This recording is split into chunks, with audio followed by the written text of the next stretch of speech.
புதுச்சேரியில் வாகனம் ஓட்டும்போது முன் அணிவது கட்டாயம் என்று புதுச்சேரி காவல்துறை தரப்பிலிருந்து முக்கியமான அறிவிப்பு வெளிவந்திருக்கு. 12/1/2025 இருசக்கரம் வாகனம் ஓட்டக்கூடிய நபர் மட்டும் இல்லாமல் பின்னால் அமர்ந்திருக்கக்கூடிய நபரும் அணியாவிட்டால் முதல் முறையாகவே 1000 ரூபாய் அபராதம் விதிக்கப்படும் அப்படின்னு சொல்றாங்க. தொடர்ச்சியாக இதே போன்று விதிமீறலில் ஈடுபடுவோருக்கு 3 மாதம் வரைக்கும் அவங்களுடைய ஓட்டுநர் உரிமம் ரத்து செய்யப்படும் அப்படின்னு எச்சரிக்கப்பட்டிருக்கு. ஒருவேளை எல்லை பகுதியிலிருந்தோ அல்லது தமிழ்நாட்டிலிருந்தோ புதுச்சேரியில் போயிட்டு அங்கே நீங்கள் ஹெல்மெட் அணியாமலேயோ தொடர்ச்சியாக போக்குவரத்து விதிமீறலில் ஈடுபட்டால் 3 மாதம் வரைக்கும் உங்களுடைய ஓட்டுநர் உரிமம் ரத்து செய்யப்படும். ரத்து செய்யப்பட்ட நபர்கள் வாகனத்தை இயக்குனது தெரிய வந்தால் அல்லது காவல்துறையால் பிடிக்கப்பட்டா 5 முதல் 10,000 ரூபாய் அபராதம் விதிக்கப்படும் அப்படின்னு சொல்லப்பட்டிருக்கு. ஒருவேளை புதுச்சேரி சுற்றுலா பகுதி, அங்கே மதுபானம் விடுதிகள் நிறைய இருக்குது, அங்கே ட்ரங்க் அண்ட் டிரைவில் சிக்கினீங்க அப்படின்னா 10,000 ரூபாய் அபராதம் விதிக்கப்படும்.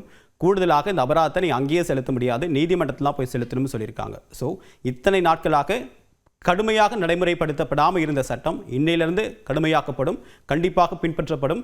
மீறுபவர்கள் மீது அபராதம் விதிக்கிறது மட்டும் இல்லாமல் உரிய சட்ட நடவடிக்கை எடுக்கப்படும் அப்படின்னு புதுச்சேரி காவல்துறை சொல்லியிருக்காங்க. ஸோ இதை கவனமாக கையாளுங்க.